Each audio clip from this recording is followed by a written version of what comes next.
presenta Pronto, el préstamo de los uruguayos. Jaume y Seré, lo que hoy nos representa, son los mismos valores que nos fundaron hace 60 años. Muy bien, seguimos en la mira. El 27 de junio se cumplieron 43 años del golpe de Estado. Siempre se dijo que la dictadura había sido particularmente severa a la hora de la cárcel y la tortura con aquellos militantes izquierdistas que además eran judíos. Se mencionaba el caso de Blair, que desaparecido, de León Lev, de Jaime Pérez, de Vladimir Turiansky. Numerosos testimonios que dicen que la dictadura tenía un fuerte perfil antisemita. El periodista Leonardo Abercon, a partir de una historia surgida de su libro Milicos y Tupas, que habla de la tregua que habían pactado en la década del 70 tupamaros y militares, que incluso, según se desprende de ese libro, militares y tupamaros participaron de detenciones de empresarios, de tortura de empresarios por los llamados ilícitos económicos. A partir de allí surge una historia, como otras tantas, pero en esta aparece ese perfil antisemita de la dictadura, y vamos a ver esta nota con Abercon y la nota que Abercon le hace a la esposa de este detenido.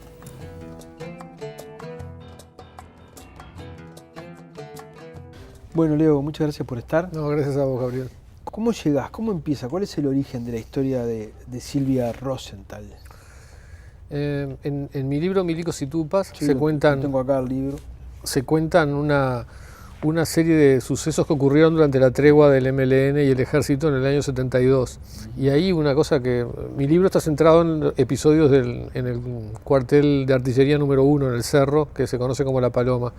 Y ahí, durante la tregua, fueron detenidos, interrogados, muchos empresarios, funcionarios públicos, acusados de cometer ilícitos económicos. Es decir, el ejército y el MLN juntos persiguieron y apresaron e interrogaron. Es tremendo, y torturaron. Esto es una parte de la historia que ha quedado absolutamente marginal, Sí. incluso dentro del episodio de los ilícitos, digamos, ¿no? Pero acá en el libro está muy bien contado de cómo el ejército y el MLN interrogaban. Sí, es decir, los militares en esa unidad y en otras se vieron influidos por el discurso de los tupamaros, que decían, bueno, que el Uruguay había una corrupción muy grande y era responsable del subdesarrollo del país, de la falta de dinero, de oportunidades. Los militares, que estaban descontentos porque ganaban poco, porque el gobierno los usaba para romper las huelgas, tomaron ese discurso y juntos salieron a perseguir a esos supuestos corruptos, al margen del Poder Judicial, porque todavía estábamos existían las instituciones, medias tambaleantes, pero existían. En democracia. Exacto. Y sí, fueron interrogados, y algunos con la misma brutalidad con la que habían sido interrogados meses antes los propios tupamaros. Tremendo. Ahí en el libro se cuentan algunos casos. Ajá.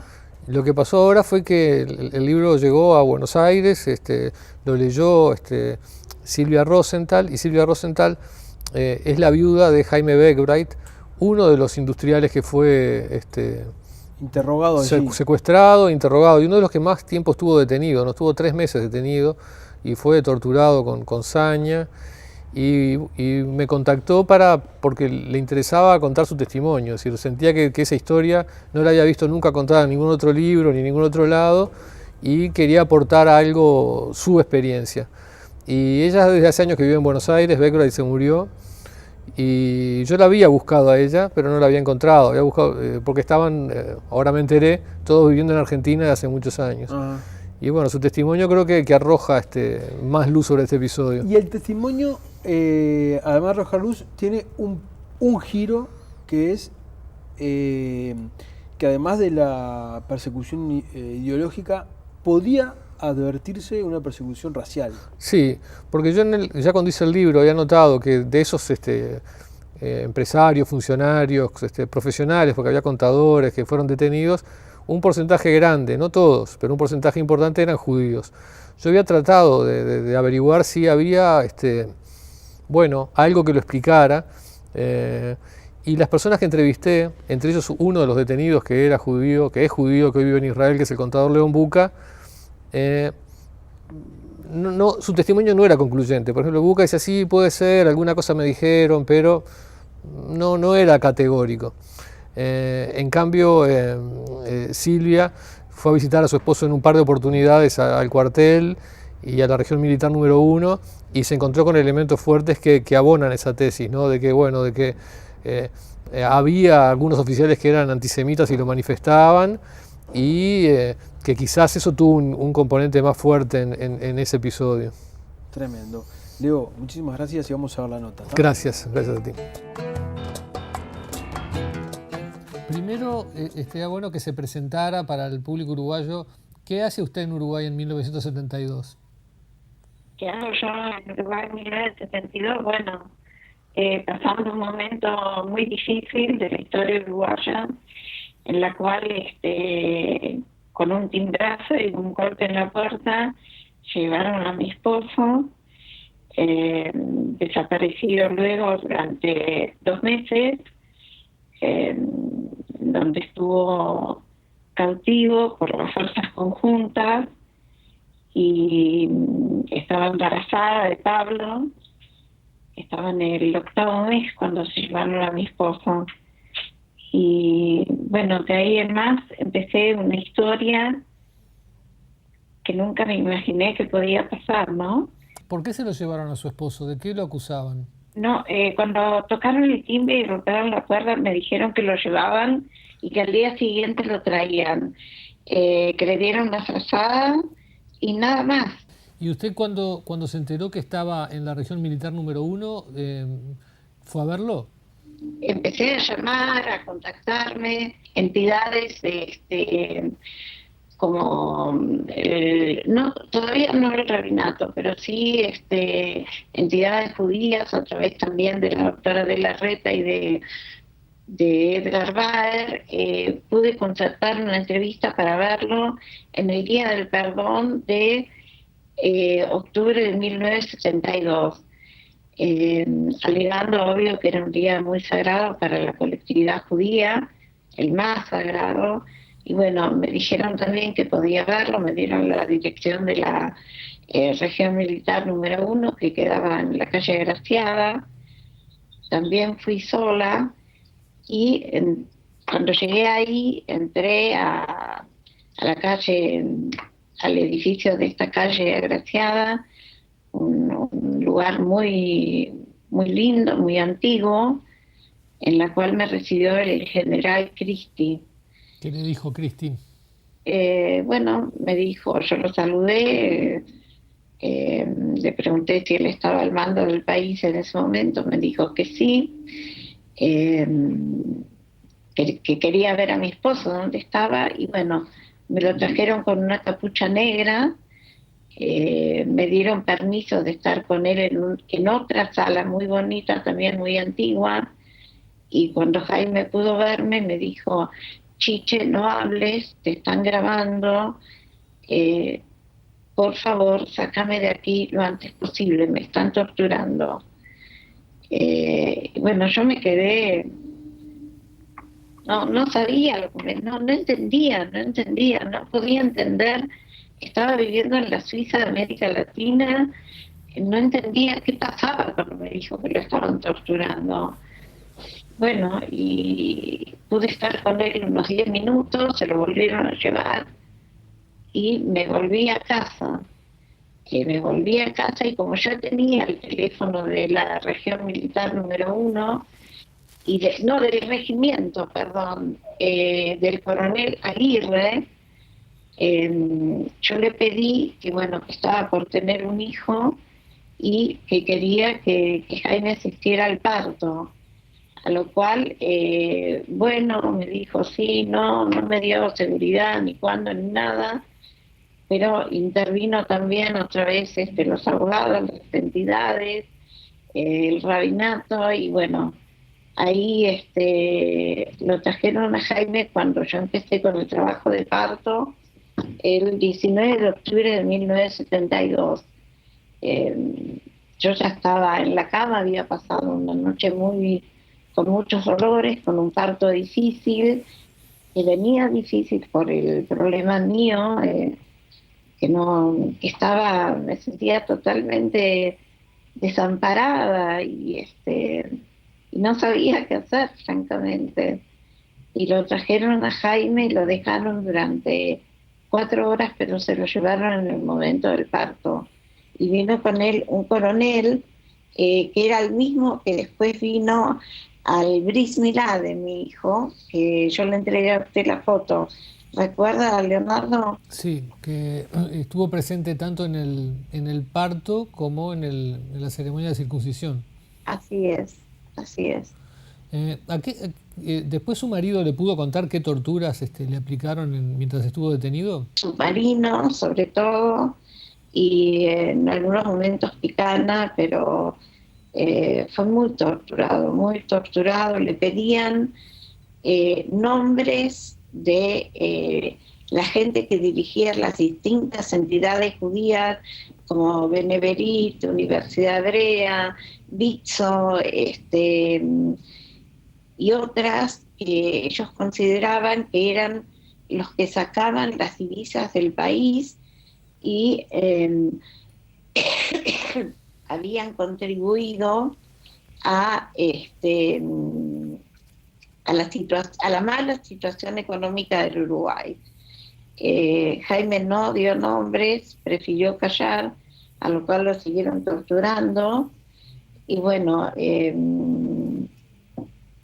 así fue como luego de que pasaron 3 meses de su desaparición, un buen día yo estaba en mi casa, suena el teléfono y me llama el coronel Aguirre para decirme que mi esposo estaba en la puerta de APSA, de Avenida Italia, que podía pasar a buscarlo por ahí.